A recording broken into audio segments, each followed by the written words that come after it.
Bom dia, alunos do segundo ano, tudo bem com vocês? Nós vamos iniciar a aula de matemática hoje, sistemas de equações lineares.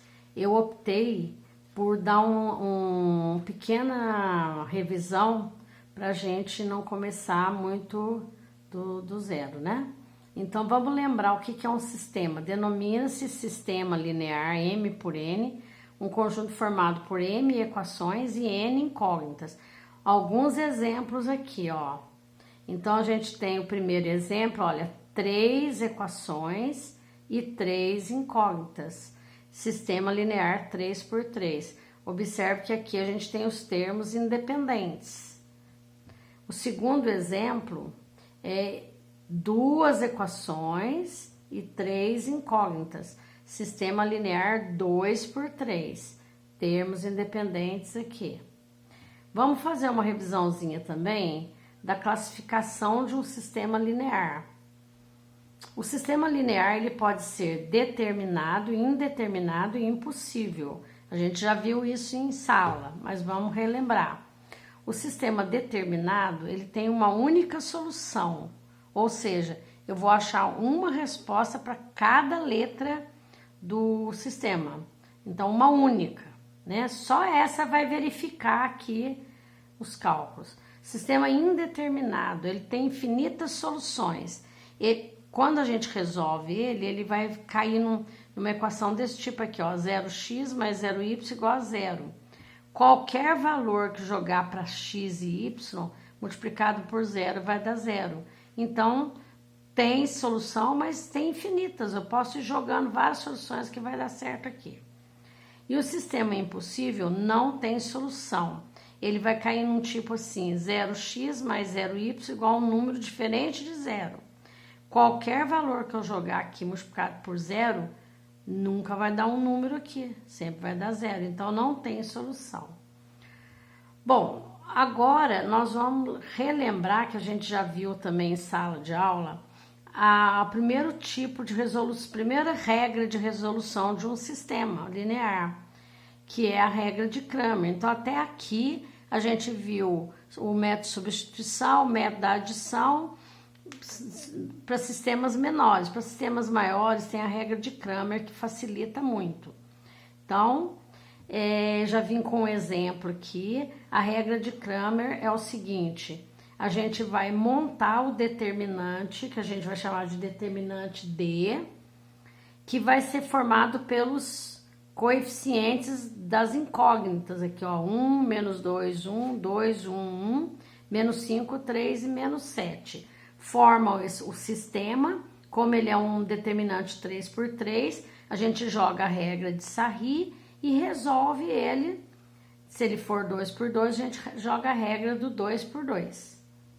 Aí, em seguida, a gente vai fazer o seguinte, a gente vai achar o dx, que vai ser o quê? Nós vamos substituir, substitui-se a coluna correspondente a x pelos termos independentes. Então, na primeira coluna, que é a coluna do x, da incógnita x, a gente substitui pelos termos independentes. Cai num determinante 3 por 3, joga a regra de Sarri e resolve. Deu menos 51. dy, substitui a coluna do y pelos termos independentes e cai na regra de Sarri e resolve, deu menos 17. E o dz substitui na coluna do z os termos independentes, resolve o determinante e deu 17, é o dz. Aí a solução do sistema vai ser, então, o x vai ser sempre dx por d. No caso nosso, menos 51 por menos 17, que deu 3. O y, dy por d, que é menos 17 sobre menos 17, que dá 1. E o z, dz por d, que é 17 por menos 17, que dá menos 1. Como deu uma resposta certinho para cada letra, o sistema é determinado e a sua solução é 3, 1, menos 1, x, y e z. Mas pode acontecer do sistema, então, para que o sistema seja determinado e dê um valor para cada letra, nós precisamos ter o D diferente de 0. porque o D está aqui no denominador, ele não pode ser zero. E se ele for zero, aí significa que o sistema ou é indeterminado ou é impossível, né? Aí a gente vai ter que ver como classificar, ainda vai ser uma matéria mais pro final do capítulo. Bom, em seguida a gente vocês vão acompanhar aí na página 45 da apostila, um exemplo de um sistema que não é quadrado, ele tem 2 equações e 3 incógnitas. Vamos ver como que a gente vai fazer esse exercício. Então, acompanhe na página 45 da apostila. É um problema. Um caixa eletrônico de um banco opera somente com cédulas 5, 10 e 20 reais. Uma pessoa fez um saque nesse caixa no valor de 150 reais e um total de 13 cédulas. Determine a quantidade de cédulas de 10 reais recebida pela pessoa. Então, vocês vão acompanhando aí, nós vamos colocar as cédulas de 5 sendo X, tem X cédulas de 5, Y cédulas de 10 e Z cédulas de 20. Aí montando o sistema, então nós vamos ver X mais Y mais Z vão dar as 13 cédulas. E o valor agora, 5 vezes X mais 10 vezes Y mais 20 vezes Z igual a 150 reais. Aí foi dividida a segunda equação por 5 para ficar mais simples. Então a primeira equação foi repetida, a segunda equação deu X mais 2Y mais 4Z igual a 30. Se eu montar o determinante D aqui, não vai dar determinante, porque não vai ser quadrado.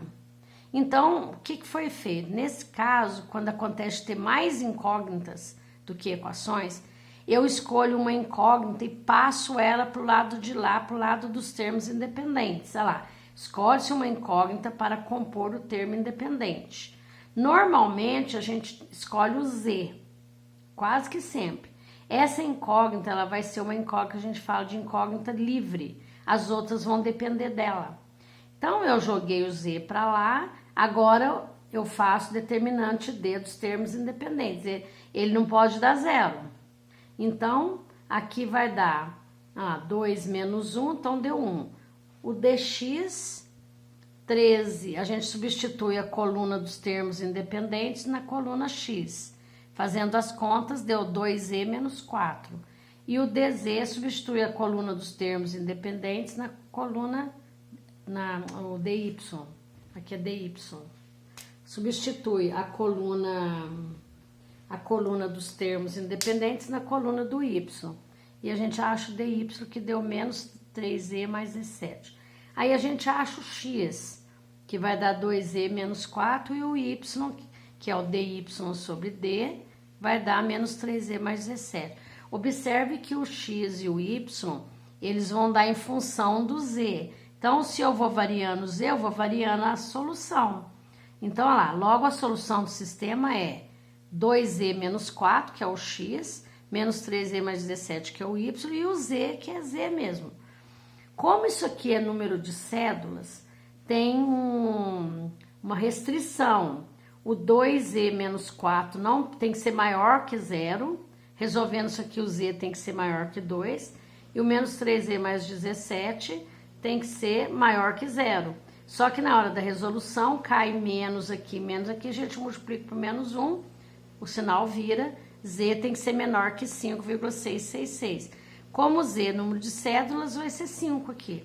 Então, lá na apostila, a gente vendo o quadro, vocês podem olhar pela apostila, eu vou variar o z de 2 a 5, que ele pode ser. E vou fazendo as contas aqui, vou ter para x 0, 2, 4 e 6, e para y 11, 8, 5 e 2, né? Então, o que vai acontecer? A quantidade de cédulas de 10 reais foi ou 2, ou 5, ou 8, ou 11, né? Fazendo as contas aqui. Então, pode ser 2, pode ser 5, pode ser 8 ou pode ser 11. Então, agora, gente, nós vamos combinar o seguinte. Para a aula de quinta-feira, vocês vão fazer todos os exercícios das páginas 46 e 47. São 8 exercícios. E na aula de quinta-feira eu vou dar as respostas e vamos corrigir os mais difíceis aqui. Vou corrigir com vocês, ok? Então, até quinta.